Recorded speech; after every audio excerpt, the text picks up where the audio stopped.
Welcome back viewers. اب جیسے کہ ہم نے ایس کے حوالے سے بہت سارے ٹاپکس کو جو ہے وہ ڈسکس کیا ہے، تو اب اس کورس کے اختتامی مراحل میں اینڈنگ مومنٹس میں میں آپ کو کچھ اور جو ہے اضافی ٹپس دیتا ہوں. سب سے پہلے تو بات یہ ہے کہ چاہے کوئی بھی ویب سائٹ ہو، کوئی بھی ویب پیج ہو، وہ جب تک آرگنائزڈ اور صحیح طریقے سے پریزنٹ نہیں کیا جائے گا اس کا کنٹینٹ سرچ انجنس کو، تو اس کو کراول کرنا، انڈیکس کرنا، رینک کرنا یہ ڈیفیکلٹ ہو جاتا ہے. تو کوشش کریں کہ آپ کے کنٹینٹ جو ہے وہ ایکسیسیبل ہو ایزلی سرچ انجنس کے لیے بھی اور یوزرز کے لیے. لیکن اب چونکہ ایس سی او جو ہے وہ بہت ریئل ورلڈ میں داخل ہو چکی ہے، جیسے کہ ہم بالکل ایک نیچرل انداز میں اپنی ڈیلی لائف میں جو کنورسیشنز کر رہے ہوتے ہیں، تو اسی طرح سرچ انجنز بھی میں نے جیسے آپ کو کہا تھا کہ کی ورڈز کے پیچھے جو مقصد ہوتا ہے اس کو دیکھتا ہے. ٹھیک ہے، اب جیسے کہ میں یہاں پر لکھتا ہوں کہ لنک بلڈنگ میں نے لکھا، اور تھرڈ نمبر پہ جو میں یہ آپ کو بیسکلی یہ دوسرے نمبر پہ ہے یہ سائٹ. اب یہ سائٹ ہے backlink.com کے نام سے. اب یہ صرف لنک بلڈنگ کے کی ورڈ پہ کیوں آیا ہے؟ سب سے پہلی بات تو یہ ہے کہ لنک بلڈنگ اس کا پرما لنک کے اندر موجود ہے، پھر لنک بلڈنگ یہاں پر ٹائٹل میں موجود ہے فار ایس سی او، اور اس کے بعد جو ہے ڈسکرپشن میں بھی یہ موجود ہے. یہ تو چلو ہو گیا، یہ تینوں چیزیں تو اوکے ہے. اب اگر اس پہ ہم کلک کرتے ہیں، اس آرٹیکل پہ جاتے ہیں،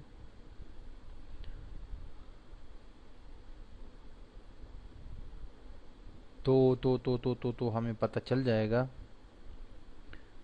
کہ اس پیج پہ اس بندے نے یہ کنٹینٹ کس طرح رکھا ہوا ہے. صرف اس کنٹینٹ کو دیکھ کے آپ کو میں جو ایس سی او کے جو ایس سی او آپٹومائز جو آرٹیکل ہوتا ہے نا، یا جو پوسٹ ہوتا ہے، اس کا بہترین سب سے بہترین ایگزامپل یہ ہے جو آپ کے سامنے ہے ابھی. ٹھیک ہے، وہ کیسے؟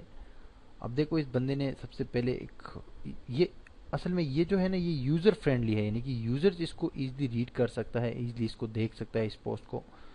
تو جب یوزر کے لیے ایک چیز صحیح ہوگی، آپ یوزر کو مائنڈ میں رکھیں گے، یعنی وزٹر کو مائنڈ رکھیں گے کہ اس کو کوئی ایشو نہیں ہوگا اس کنٹینٹ کو دیکھنے ریڈ کرنے پہ، تو سرچ انجنس کے لیے پھر اور بھی ایزی ہو جاتا ہے. ٹھیک ہے، اب اس کنٹینٹ کو آپ تھوڑا سا اسکرول ڈاؤن کریں تو یہ ٹیکسٹ آپ دے کے سٹیپ بائی سٹیپ اس کے ساتھ امیجز کو دے کے پھر آگے جا کے یہ کلرز دے کے تو یہاں پر ٹیکسٹ اور بھی واضح نظر آ رہا ہے.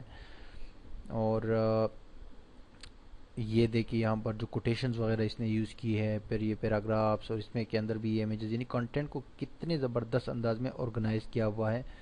اور پھر سٹیپ بائی سٹیپ یہ گائیڈز ہے، یہاں پر لنکس دیے گئے ہیں کہ اور بھی ریسورسز جو ہے آپ اس پوسٹ میں دیکھ سکتے ہیں.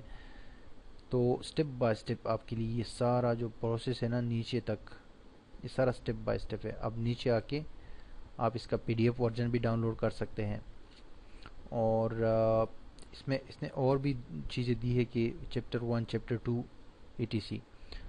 تو اگر مطلب اس طرح اس کو کیا ضرورت تھی اس بندے کو کہ اس طرح آرگنائز اور صحیح طریقے سے اس کنٹینٹ کو یہ پریزنٹ کر رہا ہے بہت خوبصورت انداز میں، اور یوزر کو ذہن میں رکھ رہا ہے. سرچ انجن اور بوٹس جو ہے وہ تو بات کی بات ہے، لیکن یوزر اگر اس کنٹینٹ سے انٹریکٹ ہوگا، وہ اس پہ ٹائم گزارے گا، اس کو ریڈ کرے گا، تو آٹومیٹکلی باؤنس ریٹ جو ہے وہ کم ہوتا جائے گا، آٹومیٹکلی ایوریج ٹائم بڑھ جائے گا، آٹومیٹکلی ایس سی او میں ہیلپ فائدہ ہوگا.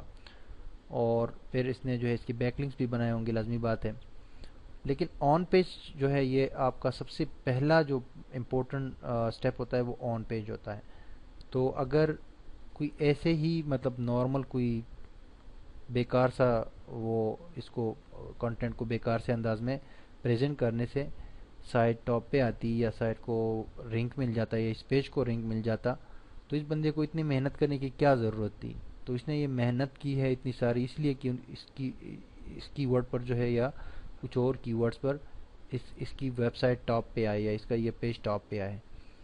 تو کہنے کا میرا مقصد یہ ہے کہ دیکھیں ایس سی او میں اپس اینڈ ڈاؤنز جو ہے وہ آتے رہتے ہیں، لیکن آپ کوشش کریں کہ آپ یوزرز کو پہلے مائنڈ میں رکھیں اور سرچ انجن کو اس کے بعد مائنڈ میں رکھیں. جو بھی آپ چیز لکھ رہے ہیں، جو آرٹیکل لکھ رہے ہیں یا کوئی کنٹینٹ بنا رہے ہیں،